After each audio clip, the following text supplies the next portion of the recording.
Ngoïna, petit faubourg situé dans la ville de Mouila, plus précisément au 1er arrondissement, rencontre des difficultés comme bon nombre des quartiers du pays.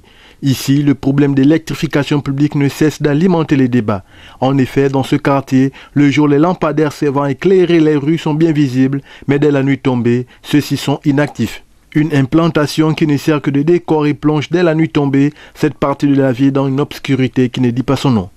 Au regard de tous les risques d'insécurité que cela entraîne, tels que des braquages, des viols, des kidnappings et bien d'autres, les populations ne cessent de s'inquiéter. Le quartier est dans l'ensemble. Il nous manque l'électricité. L'électricité, c'est que quoi? Il nous manque des lumières pour nous éclairer.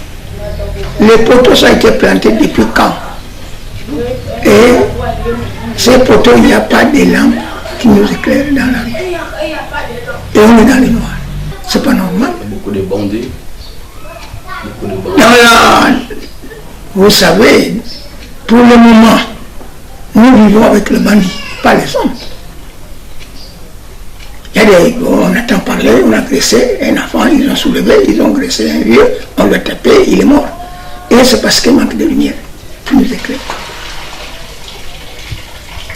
Nous vivons dans le quartier par les bandits. Le quartier appartient aux Apindis. C'est non. Dans les archives. Moïna. Mais ça n'empêche pas que d'autres communautés viennent vivre avec nous. Quand on est à Libreville n'est pas conçu par la Sécanie, par les fonds. Tous les 9 provinces de Languinier se trouvent à Libreville. Et plutôt toutes les 9 provinces du Gabon se trouvent à Libreville. Et c'est pourquoi Libreville est évolué.